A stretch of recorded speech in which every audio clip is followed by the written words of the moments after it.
اعوذ باللہ من الشیطان الرجیم بسم اللہ الرحمن الرحیم ربی یسر ولا تعسر وتمم بالخیر۔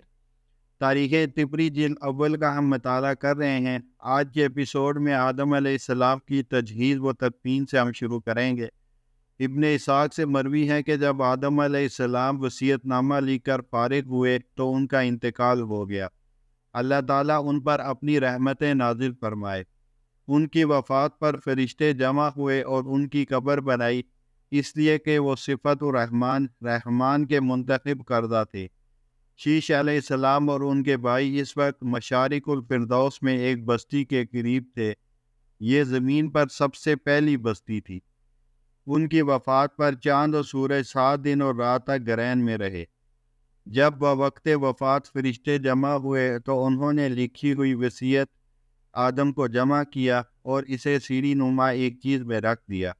اس سیڑھی نما چیز کے ساتھ ایک ناقوس بھی تھا جس کو ہمارے باپ آدم علیہ السلام جنت سے لائے تھے تاکہ اللہ تعالیٰ کی یاد سے غافل نہ ہوں۔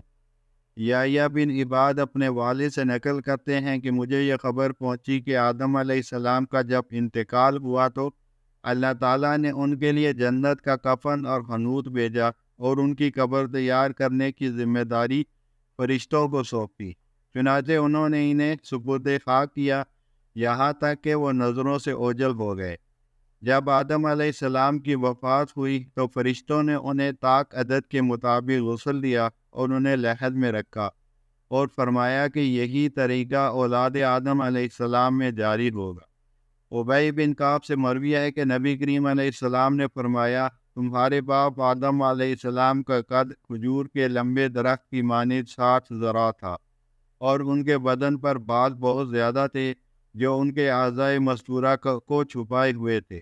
جب ان سے خطا سرزد ہوئی تو ان کے اعضائے مستورہ ظاہر ہو گئے۔ آدم علیہ السلام اس جگہ سے بھاگے اور ایک درخت کی پناہ لی۔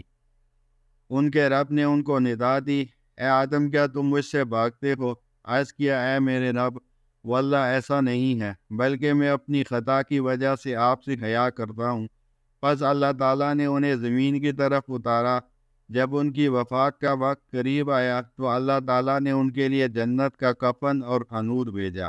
حضرت حوا نے جب فرشتوں کو دیکھا تو وہ آدم علیہ السلام کی طرف چلی تاکہ فرشتوں سے پہلے ان کے قریب پہنچ جائے، مگر آدم علیہ السلام نے حوا کو دیکھ کر فرمایا کہ میرے اور میرے رب کے قاصدوں کے درمیان تخلیہ کر دو، تم سے تو ہمیشہ ملاقات رہی ہے اور تمہاری ہی وجہ سے مجھے وہ مصیبت پہنچی۔ جب ان کی روح قبض کر لی گئی تو فرشتوں نے انہیں بیری کے پتوں اور پانی کے ساتھ طاق عدد کے موافق غسل دیا اور کفن میں بھی طاق ہی کا لحاظ رکھا، پھر ان کے لیے لاحد بنائی اور پھر سپرد خاک کیا اور کہا کہ ان کے بعد ان کی اولاد میں بھی یہی طریقہ رہے گا۔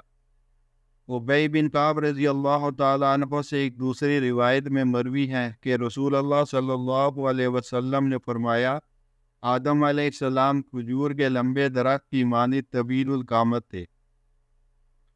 ابن عباس رضی اللہ عنہ سے مروی ہے کہ جب آدم علیہ السلام کا انتقال ہوا تو حضرت شیش علیہ السلام نے جبرائیل علیہ السلام کو کہا، آپ ان کی نماز جنازہ پڑھائیں۔ انہوں نے کہا، آپ آگے بڑھیں اور اس میں 30 تکبیرات پڑھیں اور اپنے والد پر نماز پڑھیں۔ ان میں سے 5 تو نماز کے لیے ضروری ہیں اور باقی تکبیرات فضیلت آدم علیہ السلام کی وجہ سے اللہ تعالیٰ ان پر رحمت و سلامتی نازل فرمائے۔ مدفن آدم علیہ السلام۔ آدم علیہ السلام کے مدفن کے بارے میں اہل علم کے درمیان اختلاف ہے۔ ابن اسحاق کا قول اس سے پہلے گزر چکا ہے، جبکہ دیگر حضرات کے بقول مکہ میں جبل ابو قبیس کی ایک غار میں مدفون ہے اور اس غار کو غار الکنز کہا جاتا ہے۔ ابن عباس رضی اللہ عنہ سے مروی ہے کہ جب نوح علیہ السلام کشتی سے نکلے تو انہوں نے آدم علیہ السلام کو بیت المقدس میں دفن فرمایا۔ ہم جمعے کے دن کو آپ کے یوم وفات کے طور پر مانتے ہیں۔ اس بارے میں روایات لکھی جا چکی ہیں، دوبارہ لکھنا ضروری نہیں سمجھتے۔ وفات حوا علیہ السلام۔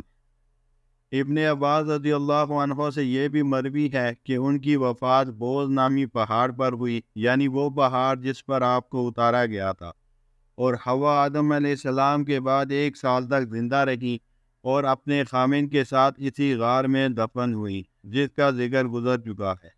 آدم علیہ السلام و حوا علیہ السلام اسی جگہ دفن رہے یہاں تک کہ طوفان نوح علیہ السلام آیا اور حضرت نوح علیہ السلام نے ان کو وہاں سے نکال کر تابوت میں رکھا، پھر اس تابوت کو اپنی کشتی میں رکھ لیا۔